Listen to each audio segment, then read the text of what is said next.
as if the temple has a mind of its own. That's ridiculous. I don't think it is so ridiculous. Caesar just offers no comment. Right. Astrid's keeping pace with Jack. Yeah, this entire time Jack's keeping a loud running commentary, just one knows exactly what pace he's walking forward and no one gets left behind. Actually, I imagine that currently Caesar's not worried. By the way, at some point, Cora yells out again, "Hey Jack, did I say I'm sorry yet?" Not yet, but you can start now. I'm sorry. And again. Cora, don't apologize! This isn't your fault! I'm sorry. As you're progressing, you guys can actually see physically the silhouettes of your companions as either side of your hallway starts to turn veiny and glass-like. It's very hazy, almost as you're looking through the green crystal that made up the lights from before. They keep carrying on until large rooms appear. There's still hazy small windows of these glasses. You can barely see your companions, but inside these rooms, each of you sees something. Right, what should I go down as? Just so we're clear, in typical Cora fashion, when you see something you don't understand what it does or how dangerous it is, or how many dangerous implications it may have, I just touch it. Right, I want you guys wait a to second. roll initiative to see who gets to see their thing first. Vigilance or cool? I would say cool by this point. Just realized something. We're in a Jedi temple from back when the Mandalorians and the Jedis were fighting. I feel like I'm about to get fucked. Wow, that was amazing. Oh gee, who's going first, I wonder? 2-2. What? Yeah, remove the purples. I'm going at last. Actually, there's no point I in don't know which one's mine, but I have 2-2. I don't Because I even have know the how feat that happened. that gives me an extra one if I'm doing cool instead of I vigilance. also have to. 2-2? That's You have alright, 2-2? you guys- I know you were prettiest You guys can princess. go together to we find a way. I am the prettiest princess. Let's Don't see. question me. Kains, Well, I'm dead last anyway because I'm 0, so yeah. Is That was no way. perfect. Perfect. Yeah, I think What? I'm going first, guys. I have a feeling. No Right. shit, dude. Have fucking 5 presents, of course you're going. One moment, guys. I just need to get something. 3rd present. Wait, Adam, how much cunning does Jack have? 3. Does This he, is are you saying weird. that when I get my dedication, I'm gonna have more cunning than you?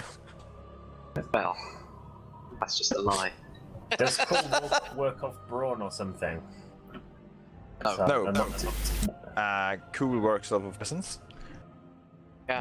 Basically, charismatic characters for some reason have incredibly high initiative. Well, because it's keep cool, knowing the right time to whip your guns out. It's the cowboy stat. Ah. I don't know, Well, it's that still weird explains that it initiative perfectly. isn't It's the related to cowboy stat. agility, because agility is about speed, right? No, I don't like those mechanics. It makes agility more powerful than it is already. Yeah, it does. I like this. Yeah, I agree, but still, it's weird. Now, this Anyway. is said as someone with 4 agility. I'm happy that No, it doesn't honestly- run off agility. Guys, right. Cora. As you step forwards, the moment you enter the room and your eyes close to blink, you suddenly smell of blood, of battle, followed by the sounds. From before you, you see someone rushing up. They're almost ethereal in nature. They grab a hold of your arm and say, "Commander, we need you up front now!"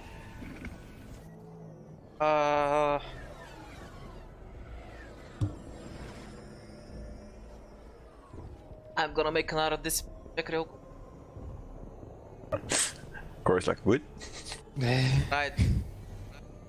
I'm gonna say that's more negative than positive. Kora's instincts immediately kick in and she forgets all sense of logical reason and immediately starts rushing with the guy. They're being pushed back, sir. Where? Commanders told us to push forwards. Mandalorians are bringing in basilisks. Besides, you see them dropping down. You almost, as you get into this fantasy, you see the world becoming more solid. You see before you the battle line. You remember this time. You remember charging with everybody else, the Jedi, the Republic soldiers, a clash with the Mandalorians and their swords. Is a battle. It smelt of blood. It was fury. It was a battle to remember. But after you remember the bodies, you remember standing there the first time. You remember feeling unsure. No, Just this isn't right. Wait, stop. We need the artillery support. Why are they not firing? If we wait, sir, then they could overrun our position. No, we can't. If we go in, there's gonna be too much casualties. We need to hunker down and wait for support. The artillery needs to fire soon. We have to wait for it. Tell the men to hunker down. We're staying here. We're not moving. Are you sure? That's an order. You can see the guy look forwards for a moment and then look back towards you. And for that moment, the battle ceases. And you see the man stand up and place a hand on your shoulder, Cora. And he says, "Thank you." I'm assuming Cora at this point has broken into sweat and is breathing heavily and very confused. However, it's then that he drops to the ground as the sound saber slashes him down the middle. Weakness. Standing before you, someone you remember. Like looking in a mirror of two futures and pasts. Why did you not charge? Why did you kill your own men? You would not fight. Pray. Think just because they fear you, they'll do what you say, that they'll respect you. That is the law of this universe. Think just because you're strong, you have the right to trample them. Wasn't it always the same? The figure you brings your lightsaber up to your own throat and goes, "That is how we won. That is how Revan won the war." Nobody won By that doing war. this, you're saying that you would have let the universe die. The Mandalorians conquer all just because you couldn't make the hard choices. The Mandalorians could never win that. Vengeance only breeds more vengeance. That is why I don't need that anymore. And when she says that, Cora swings her vibroblade to attack one of the lightsabers. As you swing, you see one of the lightsabers get shattered and scatter across the ground. But your figure doesn't back down.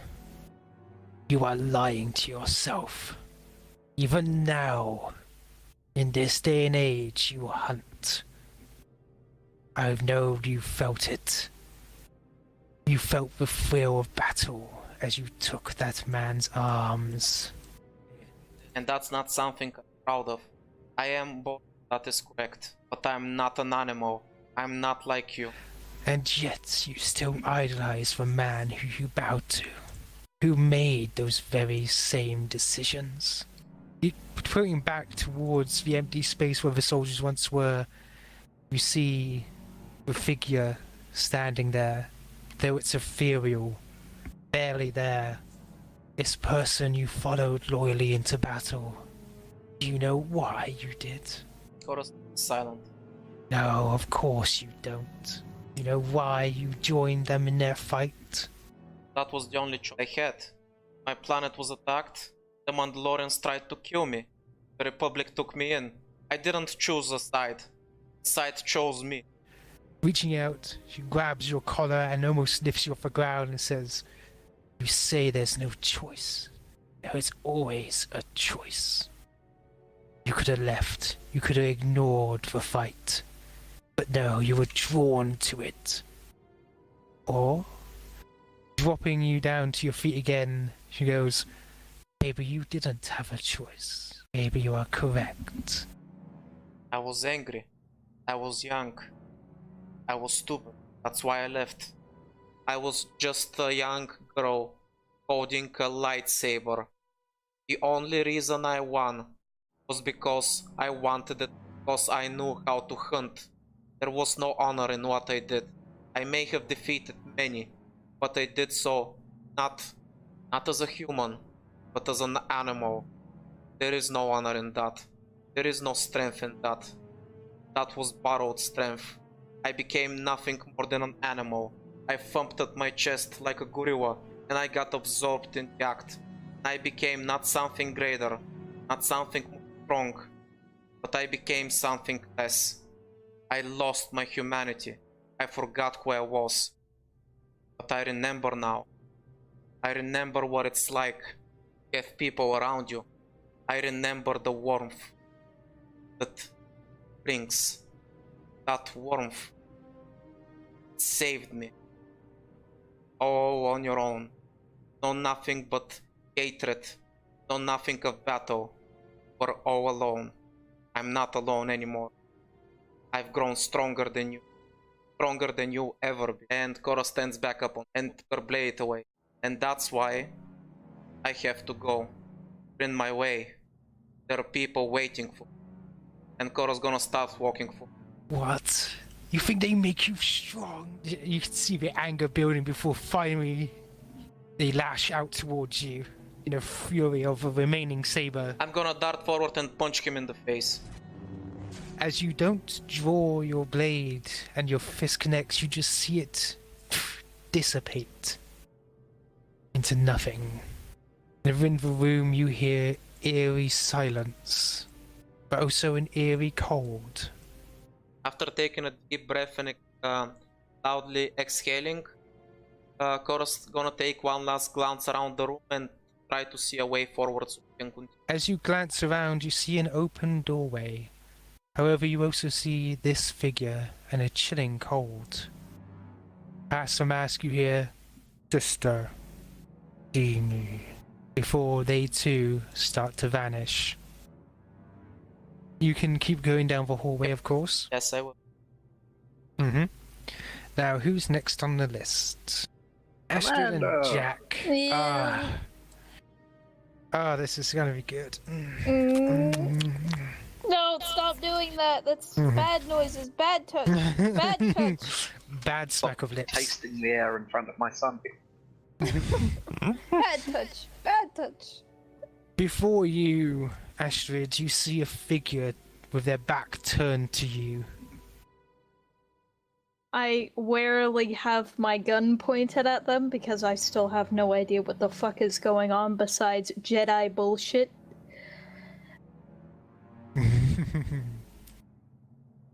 As you walk closer, you hear, We will not surrender. We will not die, like we did on Malachor 5. the voice echoes before the figure turns to you. Before you is no ordinary Mandalorian, but one dressed as Mandalore. I'm gonna lower my gun. Mandalore. Reaching out a hand, he's basically gesturing for you to bow. Exactly the motion he's doing there, like Oh yeah, I guess I will. looking down towards you. He's looking you over, each aspect of you, your armor, your face, and you hear disappointing. Huh? Your heritage goes to waste on you. What the fuck? What is that supposed to mean? At this point, she's offended and is forgetting. Wait a second, this is Malachor. I mean, Mandalore, I shouldn't be talking to him like this. I'm just like, what the fuck? What is that supposed to mean? To think that your clan would have fallen so far and brought you with it. What? My clan is doing fine. What are you talking Your about? clan is doing nothing. They but hang around in their silly spaceship, not using it for its intended purpose. When is the last time you engaged in widespread battle? Such thing without a backbone does not deserve to be in my presence. Well, unfortunately for you, 1, you're not even fucking real. 2, my, friends, wards, people I'm in charge of keeping safe are that-a-way. I point towards him. So, I'm not going back anywhere. And if you stand in my way, then I'm gonna level my gun at him again. Me and you are gonna have some issues. The being doesn't flinch before he just simply speaks up. You say I am not real. However, to you I am more real than anything. I am your fears. I am the very essence of your worry that you have disappointed so many for your own selfish reasons. And yet you take no pride in choosing. You take no pride in defying the will of others and choosing your own. Instead, you say you are protecting others for their own benefit. You make sure they do not hurt themselves, but won't admit that you wish to see them safe. That is why I don't call you a Mandalorian. I'm gonna go protect those people because I want to do it. He nods and awaits. Am I supposed to start walking forward now? It's implied. Okay, I guess I'm gonna do that. As you walk forward towards him, do you stop or do you keep going? I'm just gonna keep going. As you reach him, he vanishes, and then reforms behind you and goes, "You are learning. Find this temple. I fell above this planet long ago. You are lucky you found me here, and not the dark forces that await you, child." Yeah, thanks for the lesson. Still kind of think you're a dick, though. You hear him laugh as he vanishes. Dark forces. Adam, you're up. No, I thought it was Vendrick's turn. That is. So what Speaking happens of, is it's 9 of my past characters from campaigns, and they all say in unison, "I love fucking myself over for narrative reasons," and drag me into hell. Yeah, Astrid's was a little bit different, but otherwise, yeah, it was nice. Okay. I'm sorry, So- I don't know what to. I get flustered in these kinds of situations. It's Amanda, fine, don't worry. don't think, just act. Yeah, this is the part where you have to not trust your mind, you have to trust your gut, man. Go with your gut, you can't go wrong. Okay. Alternatively, forget yourself, be the character. Right. So, Or do not. Then. Jack, as you talked in your hallway after you heard, you carry on down it towards your room. Walking in the room, you see what appears to be ethereal beings before you. Ones that you recognize. Before you are several figures. People lined up on their knees, their arms bound behind them. You hear, "Jack, no, wait, you can't." And you see you pulling out a pistol and pulling the trigger on one of them. And you just see the sheer horror and disgust on your mother's face as she backs up. In front of you, you see your grandfather saying, "Why did you do it, boy?"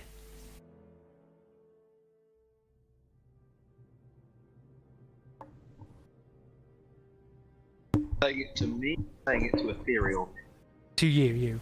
I wasn't sure if we were doing the playing out the last time he asked me that conversation, or if I'm being honest. Hey Adam, What? does Jack remembers his conversation with Tisser? I'm aware of the conversation. Just check. I look at him, blank face, reach out to touch him under. As you reach out to touch him, he becomes more real before your touch. Full flesh, colour. He asks once again, "You know what you were doing then?" Wanted them to be safe. So angry. You hear another voice, a familiar voice. One of your crew, Tizza, in ethereal form, asks, "What were you doing?" Before vanishing. The grandfather continues, "Maybe, but is it worth your mother's hatred? May not forgive you, you know." Never forgive Like you, no, that. nigga. That's impossible. Oh. You didn't see it then. But look now. Walking over, he turns to the ethereal woman that is your mother. And you just see the look of utter disgust and fear over what her child had done. Jack sort of reaches out his arms, sort of boringly, to try and contact with the ethereal figure. He physically backs up away from you. Your grandfather steps forward and goes, "Your reactions.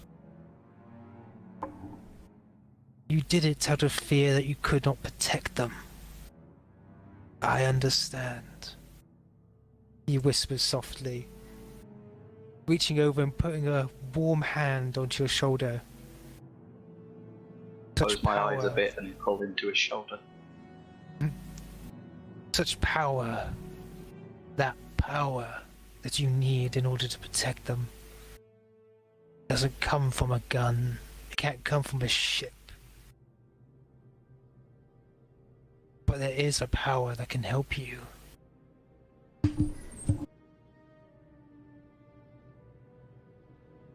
I sort of look up into his face and go, What is it? You've seen it. You may have denied it. But even here you can feel it. That power that they call upon is not ordinary. You know it, don't you? Lie. There, Lie, I'm me. Same as I've always.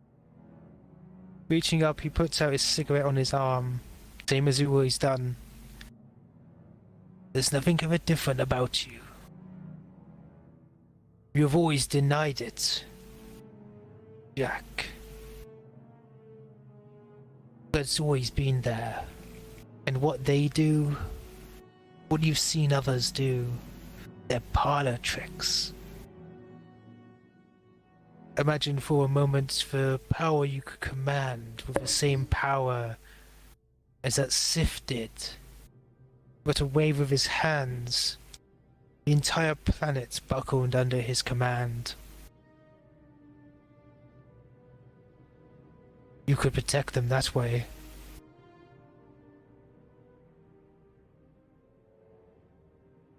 You could protect many things.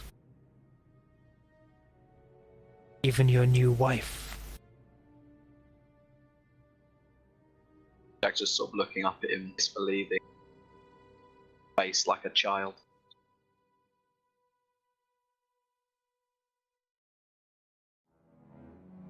Looking down to you for a moment, he goes, "You have that gift, Jack. A gift that not many have. You could squander it, or you could truly have the power to help them. Before you gestures towards the scene once more with your mother. And instead of the sort of people down on their knees, you see them all standing at attention as you walk past. You're motioning for your mother to see your new people, the people under your command. Looks impressed at how such a authority you command. I imagine I'm robed in black at this point with a saber on my belt. You have a Instead of saber my on your trusty boat. blaster. But essentially, you have a different things, but you do have a saber instead. Your eyes are slightly different, but still rather roguish.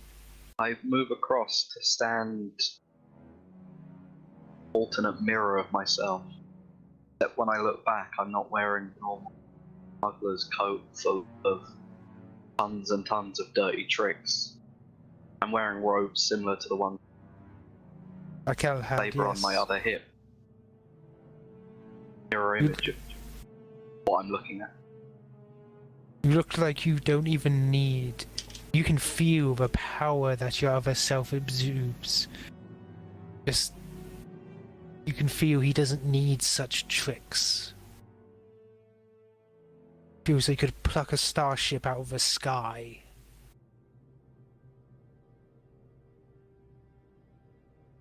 Start shaking my head, going, not me. My voice raising and raising until I'm basically full on screaming in face that, but not me! I'm Jack! He looks towards you and says, I am Smuggler. better than you. Pilot. You squandered what you had. Let out a rage of no, whip out a pistol for seemingly no, aim it at alternate chest and fire. You aim it at yourself and open fire, do you? Yeah, straight over my own heart, technically. He's about to draw a saber, but you're too quick on the pull as you get filled with lead, and you just see your mother standing there, still impressed, still standing there with the troops, as if it's not even happening, as your other self falls to the ground, fading. Your grandfather steps behind you and goes, so you refuse? Sad eyes and just go, that man. I'm my own master. Ride forwards, unknown. Your own master. You can sort of hear his voice get more cheery and goes, I knew it had it in you, boy. And tap you on the back before vanishing. But as he vanishes, there's another figure standing by the doorway, which is now open.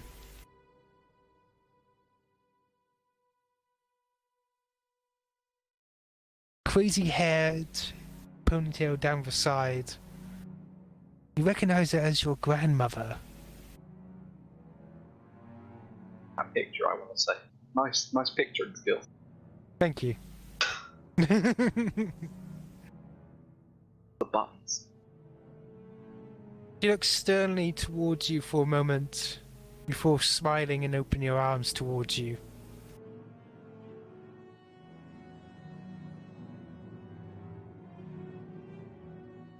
I keep on straight into her embrace.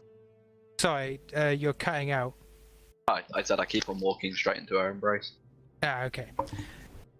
So yeah, she holds you close. It's warm. It's not like before. Music moment.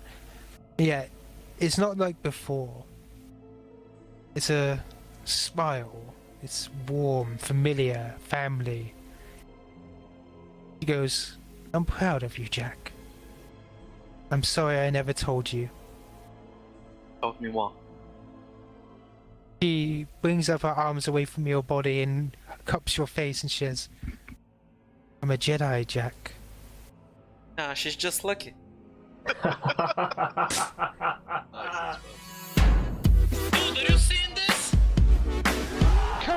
T-Rex! Fuck you, bitch! Get on the building, collateral damage. Fuck collateral damage, I'm an giant ass robot!